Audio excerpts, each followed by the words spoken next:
On this episode of Did Y'all See, we determine if Evelyn Braxton, Tamar's mother, is meddling more than helping. Did Nicki Minaj's Paper magazine cover really break the internet? And Tracee Ellis Ross wants us all to know she's 45, no husband, no kids, and her life is fine. We get into all this tea and more on Did Y'all See. Welcome to Did Y'all See? I'm Tiffany M. Battle, and I'm here with my girls, Aviella Moore and Miss Danae B. Y'all ready to get into this week's hot tea? Yes.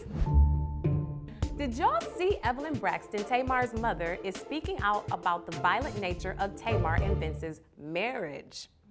In a recent interview with The Griot, Evelyn said it was definitely a volatile relationship. This has been going on for years. Everybody saw Vince as a knight in shining armor, but behind closed doors, that's a horse of a different color.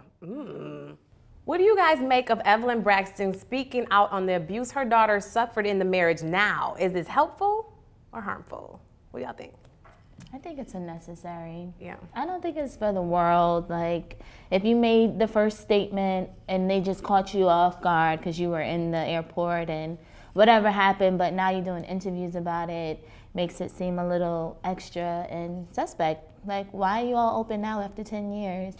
But I do think it's kind of messy for her to be talking to all of these outlets, I don't know, 2 outlets, about the state of affairs of her daughter and son-in-law or whatever. I think it's something that should be kept quiet. It's not for everybody. Do you think they might be taking the way of how the Kardashian-Jenner clan does it? Like, every time they leave their significant other, there's always a story to run them through the mud. So maybe Evelyn might be a part of the little PR plan to really amp up the antics that maybe Vince was doing, to really amp it up to make Tamar come out and clear. To make people watch the show, you know, on Thursday nights. You always have this. You have the story, and people root for the underdog, the victim, so people can become more softer to her, because Tamar hasn't had the best history in relationships with other people. She comes off very aggressive. So maybe they can flip this, and they're using Evelyn as the person to really speak out to make Tamar seem a little bit.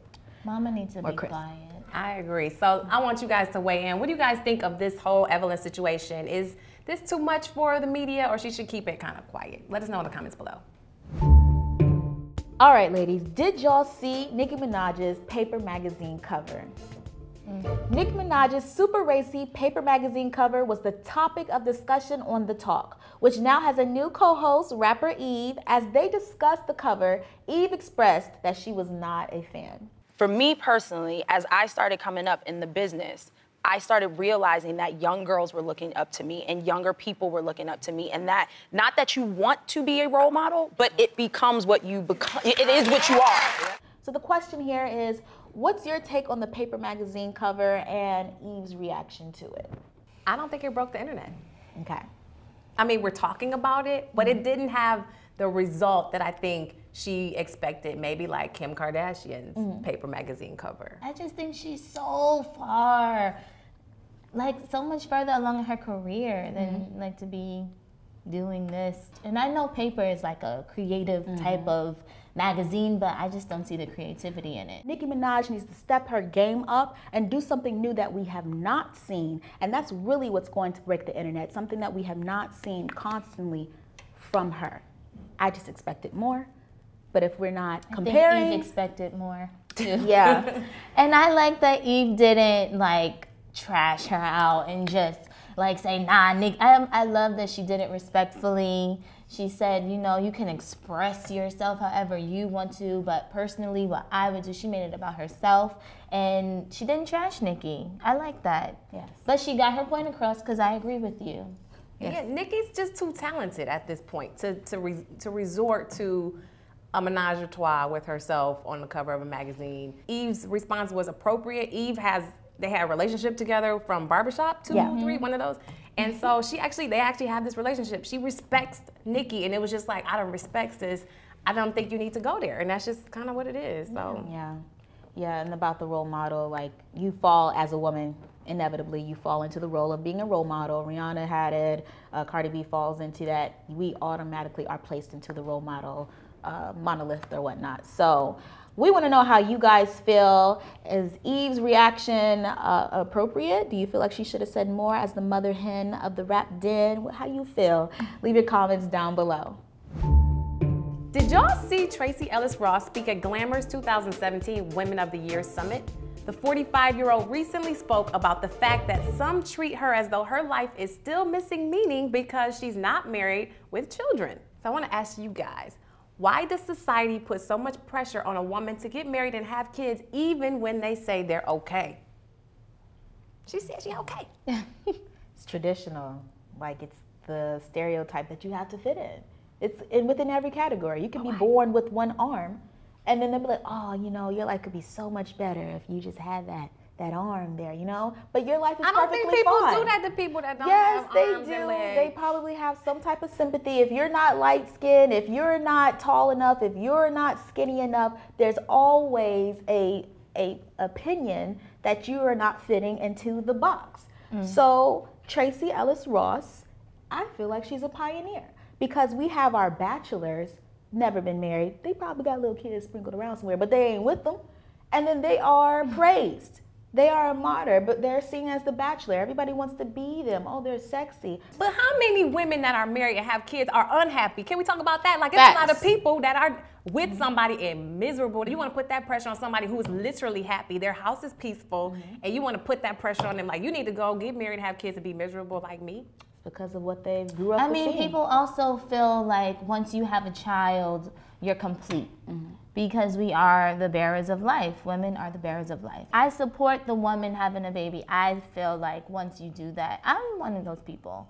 Like, that feels like that you would be complete once you have a baby. Because that's what you grew up knowing, right? Exactly. That's how it is in my household. Like, there we go. Visual representation. I mean, I wish I started sooner, but Tracee is the example of being the pioneer of showing that you do not need to fit that stereotype. Same with same-sex couples. But she also said that she did have dreams of her wedding dress, and she visualized what it would look like. So it's not like but she also dreamed of her winning career. Oscars and Golden that's Globes. What she's doing, and I support that too. But I don't think that she's just like, oh, I'm just steadfast on my career, because she has had those visions of the other side, marriage and kids. So, I mean, salute to you, baby girl. Do your thing.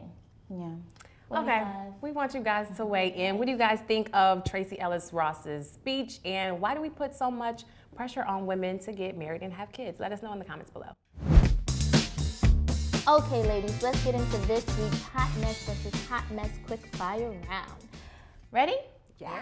All right. Tiana Taylor and Iman Shumpert are getting a reality TV show. It's so important to be a positive representation of black love that Maya's actually got on TV to do it. Not even just black love, all love. I hate to see couples get on reality TV because they always break up. Aww. Do you not see their bond? It is real love. The reality TV does not know real love, and it just breaks people apart. I'm not here for it. Moving right along, Remy Ma shows off her slimmed down figure. Yes, Remy. Yes. She looks bomb as. Yes. I didn't even recognize her. Go, Remy. She looks so good. She looks really good. Okay. Auntie Maxine and Fine Ass Kofi's new cover of Essence magazine. Yes. I love it. They both look great. They did. I love Maxine. I love Kofi. Hi.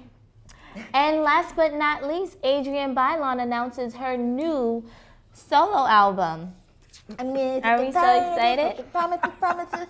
Listen, she said on her talk show she wasn't going to do it because she didn't like her voice.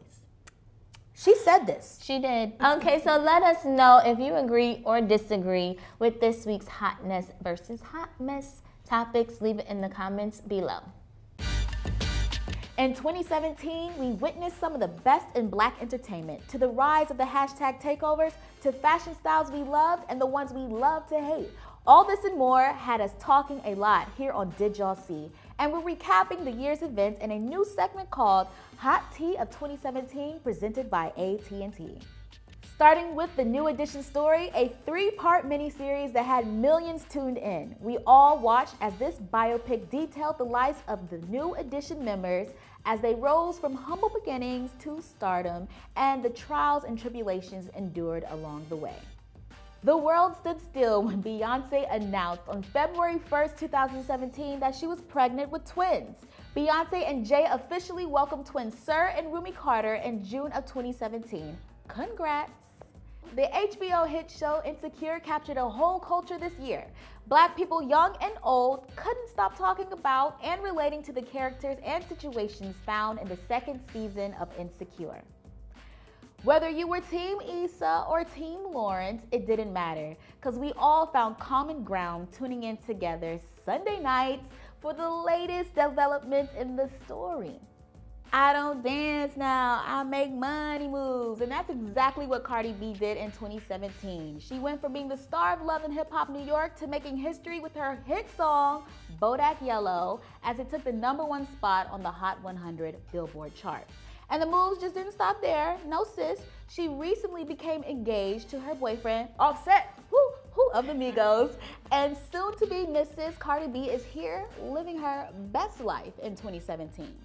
So we want to hear from you. What were your favorite moments of the year? Tell us in the comment section below. And for more celebrity news and stories like this one, be sure to visit thebridge.att.net for all the latest entertainment news and information. Thank you all so much for joining us for this week's episode of Did Y'all See? Be sure to keep the conversation going, like, subscribe, and share, and remember to keep your head up or you'll drop your crown. See you guys next week.